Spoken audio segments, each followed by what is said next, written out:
ಒಬ್ಬರ ಬಳಿ ಪಿಎಚ್ಡಿ ಇತ್ತು. ಕೇವಲ 2 ವರ್ಷದಲ್ಲಿ 4 ವರ್ಷದ ಪದವಿ ಮುಗಿಸಿದ ಮಹಾಬುದ್ಧಿವಂತರು. ಆದರೆ ಸಾಯುವಾಗ ಅವರು ಬಿಟ್ಟು ಹೋದದ್ದು ಬರೀ ಸಾಲದ ದೊಡ್ಡ ಹೊರೆಯನು. ಇನ್ನೊಬ್ಬರು ಕೇವಲ 8ನೇ ತರಗತಿಗೆ ಶಾಲೆ ಬಿಟ್ರು, ಆದರೂ ತಮ್ಮ ರಾಜ್ಯದ ಅತಿ ಶ್ರೀಮಂತರಲ್ಲಿ ಒಬ್ಬರಾಗಿ ಬೆಳೆದ್ರು. ಆಶ್ಚರ್ಯದ ಸಂಗತಿಯೇನೆಂದ್ರೆ ಇವರಿಬ್ಬರು ಒಂದೇ ಹುಡುಗನಿಗೆ ಜೀವನದ ಬಗ್ಗೆ ಸಂಪೂರ್ಣ ವಿರುದ್ಧವಾದ ಸಲಹೆಗಳನ್ನು ಕೊಡ್ತಾರೆ. ಒಬ್ಬರು ಪೂರ್ ಡ್ಯಾಡ್, ಮತ್ತೊಬ್ಬರು ರಿಚ್ ಡ್ಯಾಡ್. ಈ ವಿರೋಧಾಭಾಸದ ಹಿಂದಿನ ರಹಸ್ಯವಾದರೂ ಏನು?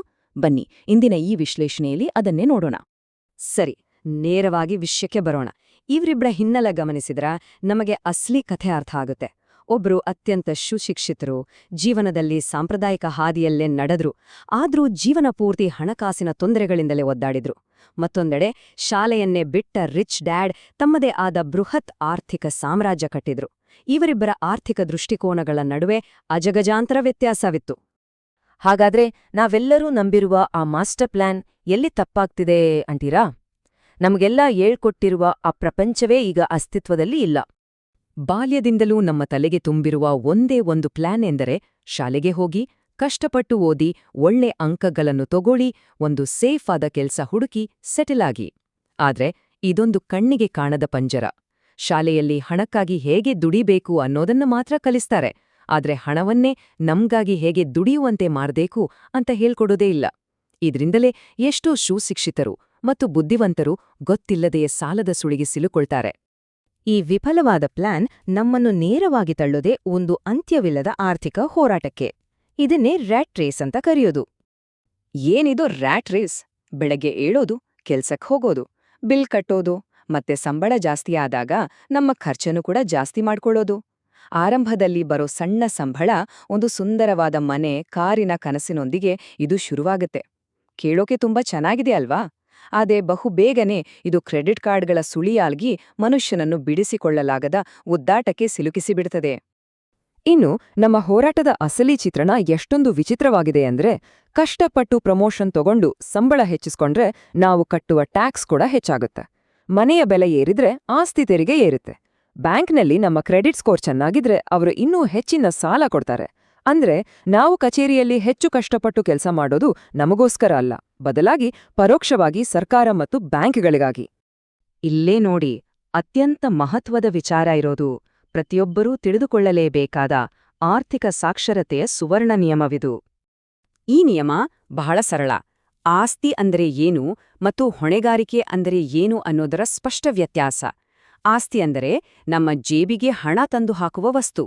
ಹೊಣೆಗಾರಿಕೆ ಅಂದ್ರೆ ನಮ್ಮ ಜೇಬಿನಿಂದ ಹಣವನ್ನು ಖರ್ಚು ಮಾಡುವ ವಸ್ತು. ಶ್ರೀಮಂತರು ಆಸ್ತಿಯನ್ನು ಖರೀದಿಸಿದರೆ, ಮಧ್ಯಮ ವರ್ಗದವರು ಹೊಣೆಗಾರಿಕೆಗಳನ್ನು ಖರೀದಿಸಿ ಅದನ್ನೇ ಆಸ್ತಿಯಂತ ಭ್ರಮಿಸ್ತಾರೆ. ಉದಾಹರಣೆಗೆ, ಸ್ವಂತ ಮನೆಯೇ ನಮ್ಮ ಅತೀ ದೊಡ್ಡ ಆಸ್ತಿ ಅಂತ ನಾವೆಲ್ಲ ಅನ್ಕೊಂಡಿದೀವಿ. ಆದರೆ ಇಲ್ಲಿನ ಕಟು ಸತ್ಯ ಏನ್ ಗೊತ್ತಾ? ವಾಸ್ತವದಲ್ಲಿ ಅದೊಂದು ಹೊಣೆಗಾರಿಕೆ. ಯಾಕೆಂದ್ರೆ ವರ್ಷಾನುಗಟ್ಲೆ ಕಟ್ಟುವ ಇಎಂಐ, ಆಸ್ತಿ ತೆರಿಗೆ, ಮೇಂಟೆನೆನ್ಸ್ ಅಂತ ನಿರಂತರವಾಗಿ ಅದು ನಮ್ಮ ಜೇಬಿನಿಂದ ಹಣವನ್ನು ಕಸಿದುಕೊಳ್ಳುತ್ತಲೇ ಇರ್ತದೆ. ನಮ್ಮಲ್ಲಿರುವ ನಗದು ಹರಿವನ್ನು ಅದು ಸಂಪೂರ್ಣವಾಗಿ ನುಂಗಿಹಾಕ್ತದೆ. ಹಾಗಾದರೆ ಶ್ರೀಮಂತರಾಗಲು ನಾವು ಏನ್ಮಾಡ್ಬೇಕು? 3 ಹೆಜ್ಜೆಗಳು. ಮೊದಲನೆಯದಾಗಿ, ನಿಜವಾದ ಆಸ್ತಿ ಯಾವುದು ಅಂತ ಸ್ಪಷ್ಟವಾಗಿ ಗುರುತಿಸ್ಬೇಕು. ಎರಡನೆಯದಾಗಿ, ಪ್ರತಿ ತಿಂಗಳು ನಮ್ಮ ಜೇಬಿಗೆ ಆದಾಯ ತರುವಂತಹ ಆಸ್ತಿಗಳನ್ನು ಮಾತ್ರ ಖರೀದಿಸಬೇಕು. ಕೊನೆಯದಾಗಿ, ಬ್ಯಾಂಕ್ ಸಾಲಗಳಂತಹ ಹೊಣೆಗಾರಿಕೆಗಳನ್ನು ಮತ್ತು ಅನಗತ್ಯ ಖರ್ಚುಗಳನ್ನು ಆದಷ್ಟು ಕಮ್ಮಿ ಮಾಡಬೇಕು.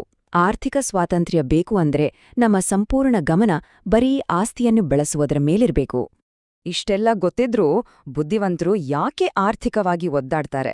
ಅದಕ್ಕೆ ಕಾರಣ ಲೆಕ್ಕಾಚಾರದ ಕೊರತೆಯಲ್ಲ, ಬದಲಾಗಿ ನಮ್ಮೆಲ್ಲರನ್ನೂ ಆಳುವ ಆ 2 ಭಾವನೆಗಳು, ಭಯ ಮತ್ತು ದುರಾಸೆ. ಆ ಕತ್ತೆ ಮತ್ತು ಕ್ಯಾರೆಟ್ನ ಕಥೆ ನೆನ್ಪಿದ್ಯಾ? ಮಾಲೀಕ ಕತ್ತೆಯ ಮೂಗಿನ ಮುಂದೆ ಕ್ಯಾರೆಟ್ ತೂಗು ಹಾಕಿರುತ್ತಾನೆ. ಆ ಕ್ಯಾರೆಟ್ ಸಿಗುತ್ತೆ ಅನ್ನೋ ಆಸೆಯಿಂದ ಕತ್ತೆ ಕುರುಡಾಗಿ ಗಾಡಿ ಎಳೆಯುತ್ತಲೇ ಇರುತ್ತೆ. ಮನುಷ್ಯರ ಪರಿಸ್ಥಿತಿಯೂ ಅಷ್ಟೇ. ಹಣವಿಲ್ಲದೆ ಬದುಕಲು ಸಾಧ್ಯವಿಲ್ಲ ಅನ್ನೋ ಭಯ ನಮ್ಮನ್ನು ಕೆಲಸಕ್ಕೆ ತಳ್ಳುತ್ತದೆ. ಸಂಬಳ ಬಂದ ತಕ್ಷಣ ಹೊಸ ಕಾರು ಕೊಳ್ಳುವ ದುರಾಸೆ ಹುಟ್ಟಿಕೊಳ್ಳುತ್ತದೆ.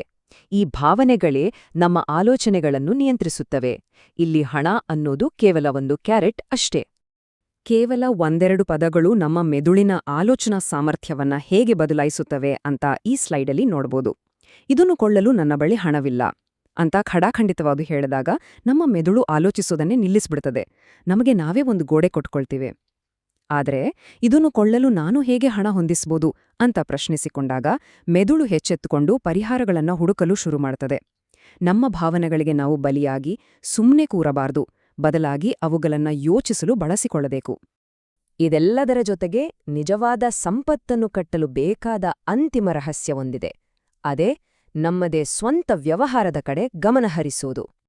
ಉದ್ಯೋಗ ಅನ್ನೋದು ನಮ್ಮ ದಿನನಿತ್ಯದ ಖರ್ಚುಗಳನ್ನು ನಿಭಾಯಿಸಲು ಮಾತ್ರ. ಆದ್ರೆ ನಾವು ಕಟ್ಟುವ ಆಸ್ತಿಯ ಕಾಲಮ್ ಇದೆಯಲ್ಲ, ಅದೇ ನಮ್ಮ ನಿಜವಾದ ವ್ಯವಹಾರ. ಅದು ಬೇರೆಯವರು ನಡೆಸುವ ವ್ಯವಹಾರಗಳಾಗಿರಬಹುದು, ಷೇರುಗಳಾಗಿರಬಹುದು, ಪ್ರತಿ ತಿಂಗಳು ಬಾಡಿಗೆ ತರುವ ರಿಯಲ್ ಎಸ್ಟೇಟ್ ಆಗಿರಬಹುದು, ಅಥವಾ ಬೌದ್ಧಿಕ ಆಸ್ತಿಯಿಂದ ಬರುವ ರಾಯಧಮ ಇರಬಹುದು. ಇಲ್ಲಿ ನಾವು ಗಳಿಸುವ ಪ್ರತಿಯೊಂದು ರೂಪಾಯಿಯೂ ನಮ್ಮ ಸ್ವಂತ ಉದ್ಯೋಗಿ ಇದ್ಹಾಗೆ. ಇದು ದಿನದ 24 ಗಂಟೆ ಯಾವುದೇ ರಜೆ ಕೇಳದೆ ನಮಗಾಗಿ ನಿರಂತರವಾಗಿ ಕೆಲಸ ಮಾಡ್ತಲೇ ಇರ್ತದೆ. ಇಷ್ಟೆಲ್ಲ ಮುಖ್ಯವಾದ ವಿಚಾರಗಳಿದ್ರೂ ಇವ್ಯಾವುದನ್ನೂ ನಮ್ ಶಾಲೆಗಳಲ್ಲಿ ಯಾಕೆ ಹೇಳ್ಕೊಟ್ಟಿಲ್ಲ? ವಿಜ್ಞಾನ, ಗಣಿತ ಕಲಿಸುವ ನಮ್ಮ ಶಾಲಾ ವ್ಯವಸ್ಥೆಯಲ್ಲಿ ಆರ್ಥಿಕ ಸಾಕ್ಷರತೆಯೇ ಸಂಪೂರ್ಣವಾಗಿ ನಾಪತ್ಯಾಗಿದೆ. ಆಸ್ತಿ ಎಂದರೇನು, ತೆರಿಗೆಗಳು ಹೇಗೆ ಕೆಲಸ ಮಾಡುತ್ತವೆ ಅನ್ನೋದನ್ನ ಕಲಿಸೋದೇ ಇಲ್ಲ. ಇದರಿಂದಾಗಿಯೇ ಶಾಲೆಯಲ್ಲಿ ಅತಿ ಹೆಚ್ಚು ಅಂಕ ಪಡೆದ ಬುದ್ಧಿವಂತರೂ ಸಹ ನೈಜ ಪ್ರಪಂಚದಲ್ಲಿ ಆರ್ಥಿಕ ಸವಾಲುಗಳನ್ನು ಎದುರಿಸಲು ವಿಫಲರಾಗುತ್ತಾರೆ. ಕೊನೆಯದಾಗಿ ಬಕ್ಮಿನ್ಸ್ಟರ್ ಫುಲ್ಲರ್ ಅವರ ಅದ್ಭುತವಾದ ಪ್ರಶ್ನೆಯೊಂದಿಗೆ ಈ ವಿಶ್ಲೇಷಣೆಯನ್ನು ಮುಕ್ತಾಯಗೊಳಿಸೋಣ. ಒಬ್ಬ ವ್ಯಕ್ತಿ ಇವತ್ತೇ ಕೆಲಸ ಮಾಡುವುದನ್ನು ಸಂಪೂರ್ಣವಾಗಿ ನಿಲ್ಲಿಸಿದರೆ ಅವರ ಬಳಿ ಇರುವ ಆಸ್ತಿಯಿಂದ ಬರುವ ಆದಾಯದಲ್ಲಿ ಅವರು ನಿಖರವಾಗಿ ಎಷ್ಟು ದಿನಗಳ ಕಾಲ ಬದುಕಬಲ್ಲರು? ನಿಜವಾದ ಸಂಪತ್ತಿನ ಅಳತೆಗೋಲು ನಮ್ಮ ಬಳಿಯಿರುವ ದುಬಾರಿ ಕಾರುಗಳಲ್ಲ, ಬದಲಾಗಿ ನಮ್ಮ ಹಣ ನಮಗಾಗಿ ಎಷ್ಟು ದುಡಿಯುತ್ತಿದೆ ಎಂಬುದು. ನಮ್ಮ ಇಂದಿನ ಆರ್ಥಿಕ ಹಾದಿ ಎತ್ತ ಸಾಗುತ್ತಿದೆ ಎಂದು ಆಳವಾಗಿ ಯೋಚಿಸಲು ಈ ಒಂದೇ ಒಂದು ಪ್ರಶ್ನೆ ಖಂಡಿತ ಸಾಕು, ಅಲ್ವಾ?